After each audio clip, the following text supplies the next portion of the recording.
Buenas tardes, Andrea. ¿Cómo va eso por ahí? Muy bien, Ismael. ¿Y tú qué cuentas? Aquí, hija, imagínate, bailando reggaetón.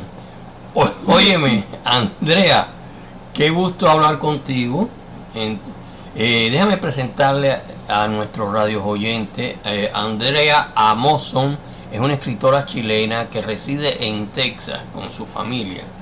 Sí, ya en Texas no hay cowboys y eso, son gente ya muy seria. Y su más reciente libro es Las mujeres de la guerra, una novela histórica que lleva a primer plano un grupo de mujeres que se ven atrapados en Iquique, una localidad del desierto de Atacama, a inicios del conflicto bélico que explotó en 1879 entre Chile, Perú y Bolivia. Es una novela muy interesante, sin duda alguna. Y Andrea nació en Antofagasta, Chile, en 1973.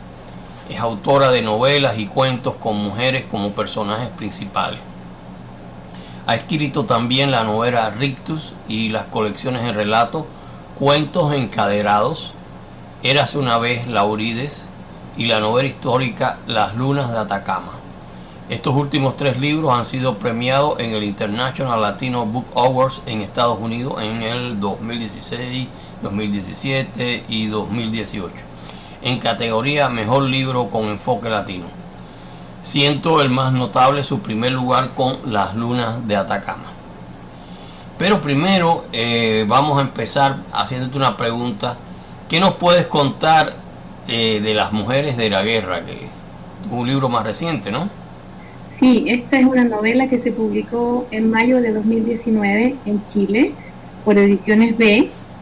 Y el libro trata de la historia de este grupo de mujeres que se ven, como tú muy bien dijiste, se ven atrapadas en una ciudad que en este momento es parte de Chile, por supuesto, pero en esa época era territorio peruano.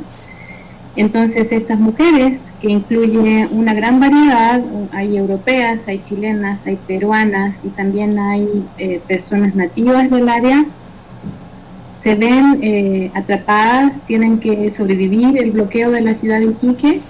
La escuadra chilena está bloqueando la ciudad para conseguir que Perú venga a tener un combate naval con la escuadra chilena, y por esa razón la población civil de la ciudad se ve enfrentada a desabastecimiento. Es una ciudad que está en el desierto, así es que la única manera de alimentarse y recibir agua potable es mediante el ingreso de vapores que venían generalmente desde el Perú. Así es que ese es más o menos el escenario de la novela, donde los desafíos son obvios. Estamos en 1879, o sea, es un lugar muy precario, y encima de la precariedad misma del desierto de Atacama, tenemos esta situación bélica donde este grupo de mujeres tiene que ingeniárselas para no morir de hambre y para no morir de sed. Bueno, era una época difícil y todas las guerras en cualquier momento son difíciles, pero claro, cuando, es decir, había menos condiciones hace un siglo, dos siglos, imagínate cómo estaría aquello. Pero óyeme, déjame hacerte otra pregunta. Al escribir con mujeres protagonistas en todo tiempo y lugar, te han dicho que hasta que no era literatura verdadera, vaya. Sí, Y sí. háblanos de estas experiencias, de eso que te han dicho a ti, que escribir con mujeres no es literatura verdadera. Sí, lo cierto, Ismael, es que es bastante impactante que una reciba ese tipo de comentarios. A mí me ocurrió hace ya bastante tiempo, después de que se publicó mi primera novela, que Rictus también tiene una protagonista mujer, y es una novela contemporánea, y luego de eso vino mi libro Cuentos Encadenados, que son, obviamente, como su título lo indica, son relatos donde hay mujeres que están en el fondo buscando una solución para sea cualquiera de sus problemas. Y a partir de, en esa época más o menos, y a partir de mi insistencia en crear personajes femeninos, fue que un periodista muy serio, para una entrevista en una revista, me dice que debería yo dejar de escribir historias con mujeres y que debería eh, pasar a escribir historias con hombres y personajes masculinos, porque la literatura escrita con personajes femeninos no era literatura verdadera, y esas fueron sus palabras exactas. Bueno, porque claro, imagínate, la literatura comienza con Homero, la literatura occidental, ¿no? Hace 2000 años. Y en aquella época las mujeres eran, lo que hacían era, bueno, enhebrar y coser en la casa y eso, mientras Ulises estaba tirando tiros por allá afuera. O flechazos, no creo que hubiera mucho tiro por allá, eran flechazos. Y entonces, claro, eso, en los últimos años también, claro, el hombre dominaba económicamente, o sea, había una serie de cambios, pero una de las cosas más importantes ha sido el movimiento ese que le dicen Me Too, que, bueno, hundió a Weinstein y otra serie de magnates hollywoodenses que, bueno, que hacían lo que le dio la gana desde sus grandes puestos, ¿no? Y o sea, las cosas han cambiado y yo supongo que para mejor. Entonces, y claro, hay mucha gente que se siente muy mal en esa situación que haya cambiado a favor de las mujeres, ¿no? Entonces, y óyeme, déjame hacerte otra pregunta. ¿Cuáles crees que son los desafíos para un escritor cuya obra es en español y que vive en Estados Unidos? Mira, Ismael, yo creo que es una pregunta que nos hacemos todos los que vivimos aquí en Estados Unidos, ¿cierto? Y escribimos en el idioma, en nuestra lengua materna. Partiendo de lo básico, el vocabulario se nos va empequeñeciendo, ¿cierto? Tenemos interacción con personas que hablan inglés la mayor parte del tiempo, y entonces el acceso a nuevas palabras, nuevas formas literarias, la misma creación de oraciones en el inglés y el español es tan diferente, ¿cierto? Entonces yo creo que por ahí ese es el primer desafío que tenemos y que a lo mejor no lo consideramos, o la gente que vive fuera de Estados Unidos no sabe que enfrentamos ese obstáculo todos los días, que es literalmente estar frente a la página en blanco y no recordar la palabra en español, y se viene la palabra en inglés. Eso es, yo creo que el primer desafío. El segundo desafío yo pienso que es lograr encontrar las editoriales que estén dispuestas a publicar libros en español aquí en Estados Unidos. Como te decía, mi novela se publicó en Chile, y aunque tratamos bastante con la editora de traer el libro para acá, Chile está demasiado lejos y entonces la distancia misma dificultó que el libro llegara físicamente aquí. Está como ebook, pero no está físicamente aquí. Entonces también, ¿cómo logramos que nuestros libros sean publicados en Estados Unidos en español y de la manera en que se lo merecen, ¿cierto? Porque en el fondo estamos buscando una buena editorial, con buena distribución, con buena promoción, porque ya bastante trabajo tenemos nosotros los escritores y escritoras trabajando tan solitariamente para ofrecer una obra que después a lo mejor por temas de distribución no llega a los lectores. Entonces creo que ahí hay dos cosas que son como del día a día. Veo otros tipos de desafíos, como por ejemplo cómo encontrar tus pares en ciudades donde a lo mejor no hay tanta gente que hable en español, y tú estás buscando un grupo en el cual con el cual puedas compartir tus textos, o puedas compartir lecturas, o puedas crecer como escritora en tu lengua. Eso también a veces es difícil. Si bien en Texas hay muchísima gente que habla español, no toda la gente que habla español está trabajando en temas literarios, porque son razones obvias, ¿no? Todos tenemos intereses diferentes. Entonces, también decía, ese es en el fondo, por ahora, así como abuelo de pájaro, lo que te puedo comentar. Yo creo que faltan conectividades, faltan grupos, falta apoyo, faltan servicios para nosotros en español. Hay algunas editoriales buenísimas aquí, como por ejemplo Pinar Publisher, de la escritora Lázara Ávila. Buenísimo su trabajo, y ella misma me dice que tiene limitaciones, ¿cierto?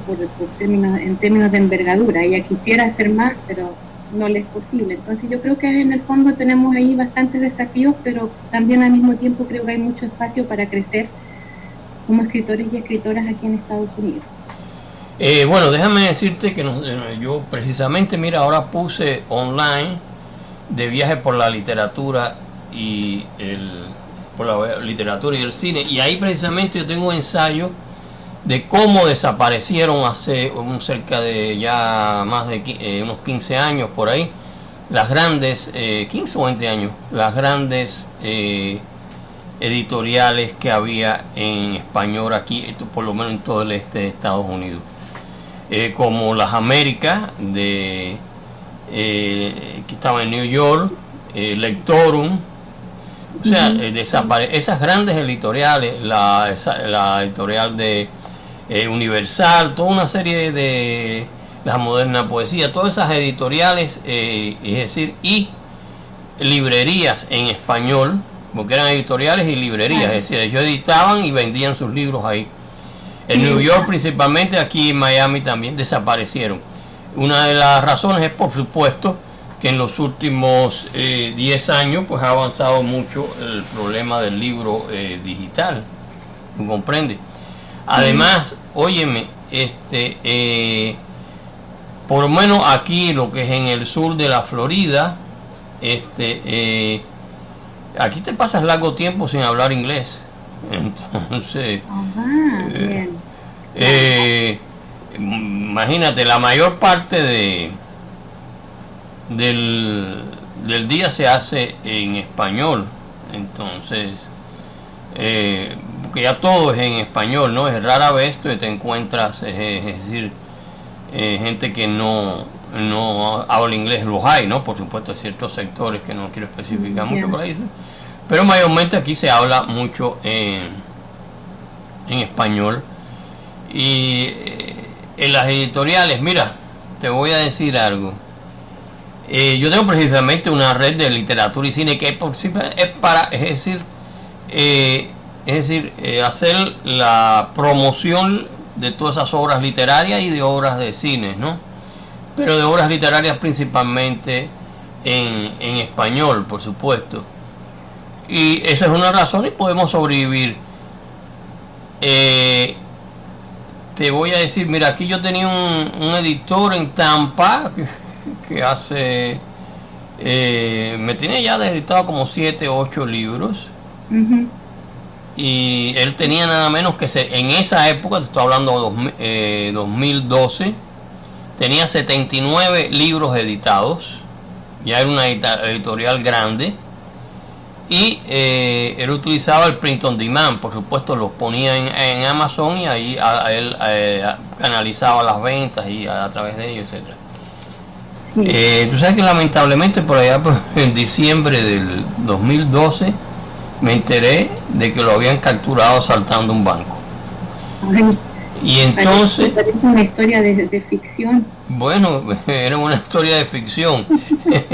Pero ahí fue donde descubrí que él utilizaba Amazon. Te estoy hablando hace 7 años atrás, ¿no? Y empecé a publicar en Amazon. Y te voy a decir, en mi larga historia aquí en los Estados Unidos, yo en Cuba, pues por supuesto no podía publicar los libros que había hecho de La Hostería y el Tesoro, Alicia en una cama, que eran libros satíricos sobre La Hostería y el Tesoro. Es un libro, es un tombstone en un país totalitario. Eso ya no le sonaría bien mal a mucha gente allá en el gobierno.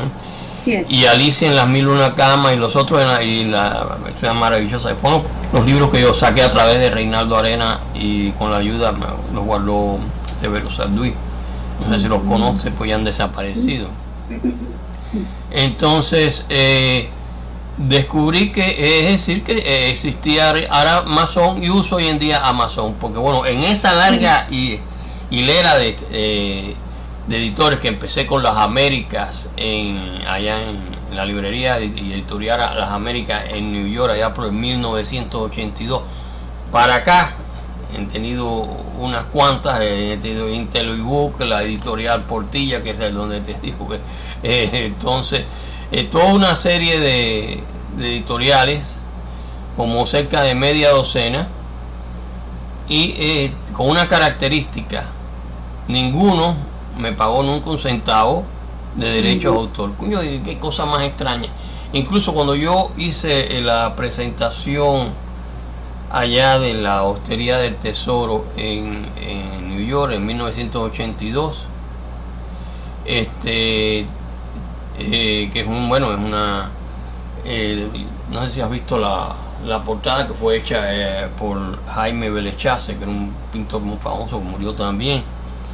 Era imagínate, una presentación que fue mucha gente, porque estaba Guillermo Cabrera Infante de visita allí, toda la gente bueno, fue una presentación grande. Los libros que se vendían, nunca me dio un centavo. Y así han sido las otras, esas editoriales aquí en español. Entonces, Amazon, ¿qué tiene? Me paga, ya sea 35 centavos, ya sea $1, ya sea 15 centavos, porque hay una docena de Amazon, me los deposita directo en el banco. O sea, esa es la diferencia con esas editoriales pequeñas. Yo no sé cómo funciona Planeta o esas grandes, ¿no? Es decir, estoy hablando todas esas grandes, Planeta, Alfaguara, todo. Penguin Random House, esta es la editorial con la que estoy ahora. Ediciones B es un sello de Penguin Random House, los que tienen los derechos de las mujeres de la guerra, de la última novela. Y por supuesto que la diferencia es grandísima en todo sentido. No solamente lo que yo decía es la distribución, ¿cierto? O sea, me parece que con Amazon y la autopublicación la tarea de buscar editorial se ha simplificado muchísimo, porque uno mismo puede publicar sus libros, pero entonces entrábamos a los temas que mencionabas recién. Cuando el libro no se distribuye, nadie lo lee. Entonces, en ese sentido, las editoriales grandes tienen la capacidad de distribuir. El libro se ha distribuido en Chile de una manera fenomenal. Bueno, yo no sé en Chile, pero yo te digo, aquí en Estados Unidos, que hay 54 millones de hispanohablantes. No sé si sabía, mucho más que en muchos países de la América Latina. 54 millones son unos cuantos, ¿no? Y entonces de ellos, bueno, hay los que ya están en tercera o cuarta generación, realmente ya los clasifican como hispanohablantes, pero muchas veces ya realmente no habla muy poco español, ¿no? Pero hay o sea, cosa que tú mencionabas antes, muy interesante también lo que dijiste sobre cómo ha cambiado el mercado en los últimos años, ¿cierto? Con la irrupción del ebook, y también con el hecho de que fueron desapareciendo las librerías físicas. Eso es muy interesante también. Sí, te voy a mandar eso, no sé si lo ves ahí, lo tengo en el muro mío, yo lo acabo de poner de viaje por la literatura y el cine, el primer ensayo sobre ese tema. Entonces, eso te estoy hablando, fue como 15 años que pasó, por lo menos. Fueron desapareciendo. Las Américas desapareció ya por el año 86. Las librerías maravillosas. En Chile hay bastantes librerías independientes también. Todavía la gente tiene la costumbre de ir a buscar el libro físico. Aquí en Estados Unidos estamos enfrentados a una diferencia, ¿cierto? O sea, la gente tiende a comprar más libros electrónicos. Bueno, algunas librerías independientes han estado abriendo aquí en esta área, como por ejemplo Wild Detective, que es una librería que tiene una sección de libros en español, y los dueños son de España, de hecho. Y hemos podido hacer algunos eventos en español en esa librería, afortunadamente. Y ahora se abrió otra más que se llama Interabank, que también es una librería independiente. Las otras ya pertenecen a algún tipo de cadena, como Barnes & Noble, y si no, están ahí todavía luchando por no irse a la quiebra. Entonces esa es una realidad que nosotros enfrentamos aquí también, donde el estar con una editorial grande, ahí sí que contribuye, porque las editoriales grandes pueden satisfacer la demanda de estas cadenas de librerías que son tan grandes que no van a pedir 5 copias, probablemente piden 5.000 copias. Pero mira, el proceso que principal es que el que domina hoy en día en el mercado es el libro, es decir, digital. ¿Por qué? Porque tú te pones en el internet y te comunicas. Yo ahora, bueno, tú estás en Texas, ¿no? Que tampoco es aquí al lado de la esquina, ¿no? Pero está la gente de Chile, la gente de México, la gente de España, de Francia. Y para que sea, mira, mi segunda edición del Silencio de los 12 me lo hizo una muchacha que me dio un relato sobre el tráfico humano. Ella se da 18, 19 años, que le hacen cuento cualquiera. Ella fue a trabajar como modelo, una chiquilla bonitilla, y era un prostíbulo, ¿no? Dicen que ella no me especificó eso, pero el promedio es $20,000 para comprar dentro del tráfico humano. Y bueno, ella me dio el segundo, la puedes ver ahí, está en la segunda edición del Silencio de los 12. Entonces quería un libro. Entonces, claro, imagínense, si me da un relato y me da la portada de la segunda edición, le mando el libro. Me salió en $22 un libro de 170 páginas, que eso es un montón y medio, ¿tú comprendes? $22 o sea, los envíos se han hecho ya muy caros para traer de un país a otro, ¿no? Esa es una de las razones, hay una razón económica, ¿entiendes? Y un libro digital te llega sin tener que hacerle ningún envío. Ahora, en Chile, por ejemplo, la gente todavía prefiere el libro físico. Eso yo, ahora que estuve allá en Chile en mayo, fui a mi país, estaba súper contenta de estar ahí, porque pude promocionar la novela Las Mujeres de la Guerra y pude conocer lectores y también pude conversar con periodistas sobre el tema. Y lo interesante es que este año se cumplieron 140 años desde que esta guerra se inició. Se inició en 1879 y este año se cumplió y se hizo un gran evento en Iquique, donde se celebró, en realidad se celebra una derrota porque la escuadra chilena, uno de los barcos insignia de nosotros fue hundido en ese combate. Sin embargo, la misma tragedia hizo que los chilenos como que se envalentonaran y continuaran las campañas hacia el norte y en el fondo ganaran la guerra. Es bien interesante porque Chile es un país pequeñito, con poca población en esa época, pero muy organizado, con tal de que pudo en el fondo terminar bien esa guerra. Y ahora hay territorio que antes era de Bolivia y antes era de Perú, que ahora pertenece a Chile. Y tú mencionaste que nací en Antofagasta. Esa ciudad, de hecho, es la ciudad que antes pertenecía a Bolivia. Este era territorio boliviano antes. Y el año 2017 vivimos en Iquique, pasamos 4 meses ahí. Ese es el origen en el fondo de la novela, ¿no? Ahí se plantó la primera semilla para esta novela. Y entonces estábamos ahí. Y aún ahí, en esos lugares que no son tan poblados, porque están en el desierto de Atacama, aún todavía puedes encontrar librerías independientes donde la gente va a mirar el libro, a ver lo que hay físicamente. Todavía la costumbre del ebook en Chile por lo menos no ha aprendido tanto como aquí en Estados Unidos, pero tú bien dices que aquí uno descarga un libro, lo tiene de inmediato, vale mucho menos dinero que ir a la librería. Pero es que en el fondo no encontraste, ¿verdad? Lo que la gente prefiere en Chile y lo que la gente prefiere aquí.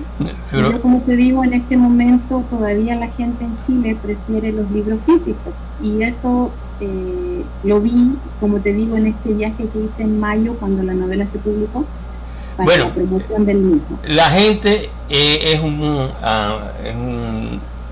nombre muy amplio.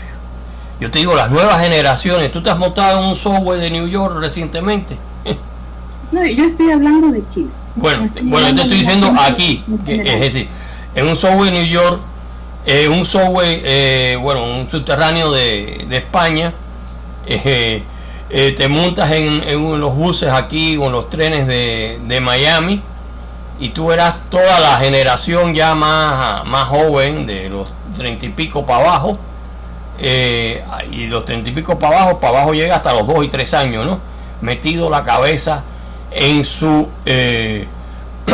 ¿cómo se llama? En su teléfono digital. Yo realmente, a mí me molesta mucho leer un libro digital. A mí me cuesta mucho porque soy de otra generación, pero es lo que yo decía y lo que tú también decías. En Estados Unidos la penetración del libro electrónico es mucho más alta que en otros países. Y yo conozco el caso chileno y la penetración del libro electrónico no es tan alta todavía. Todavía la gente allá... Claro, pero son los muchachos ya de la nueva generación que a los 2 años, yo lo he visto el otro día, a los 2 años el juguete que le habían dado era un telefonito de estos celulares. con muñequitos y eso, imagínate. Y acostumbran a vivir con el teléfono en la mano. O sea, las cosas han cambiado hacia las nuevas generaciones, ¿no? Y eso es lo que se nota. Además de que, es decir, los gastos de envío, estoy hablando hace 20 años atrás, un envío a España, por ejemplo, un libro era $8. De los libros míos te estoy diciendo, que mandaba regalo, era $8. Hoy en día ya te dije que están casi al triple. ¿Entiendes? Claro, entonces ahí también volvemos al tema de la distribución, ¿cierto? Que a veces en el fondo un libro físico es más difícil de distribuir que un libro. Entonces, y las editoriales pequeñas tienen esa dificultad de cómo distribuir, y volviendo en el fondo a la preferencia de las personas chilenas por libros físicos, ha sido muy positiva para mí la experiencia con este editorial, porque ellos han logrado distribuir el libro en todo el país.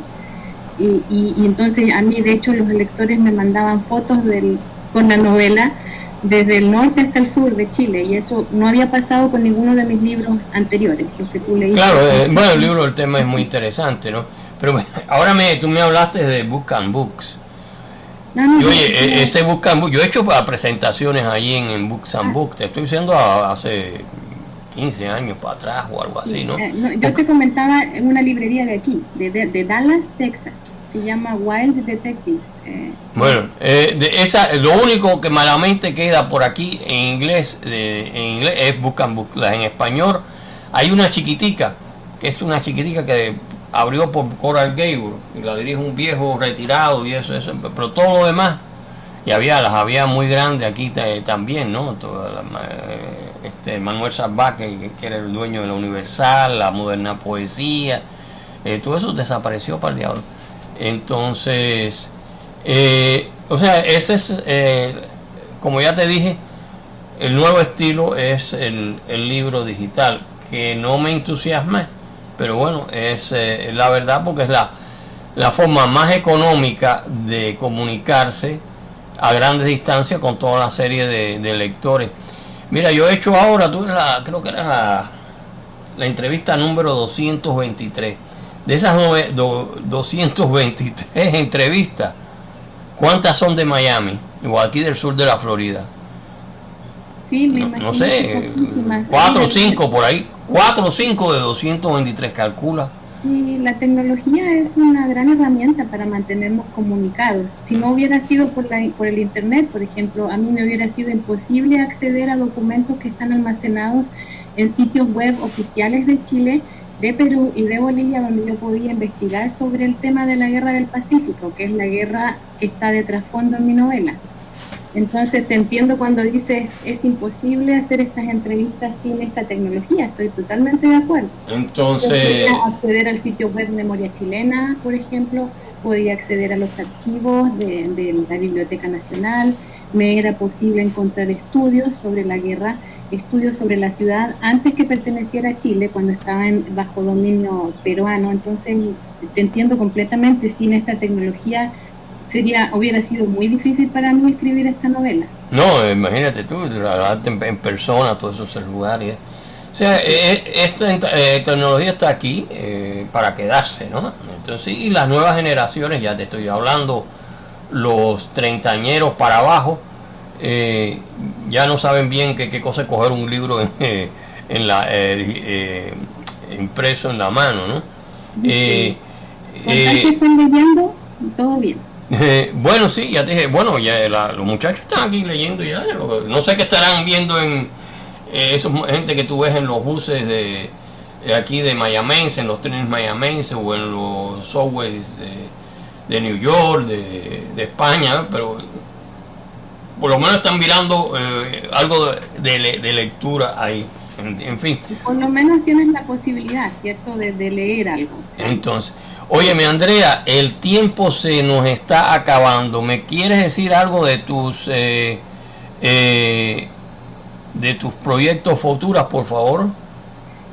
Bueno, voy a seguir trabajando en la novela histórica, Ismael, me encanta, es un género que me gusta mucho, que lo descubrí cuando escribí La Luna de Atacama, y ahora que se acaba de publicar Las Mujeres de la Guerra, es una forma de contar que es muy buena para mí porque es como un perfecto matrimonio entre el periodismo, porque yo soy periodista de formación, y la literatura, porque hay todo ese espacio de ficción, todo ese espacio en el que yo puedo crear estos personajes, crear estas situaciones, pero con el trasfondo histórico de la investigación que hago. Entonces a mí me gusta mucho el género, este género, novela histórica.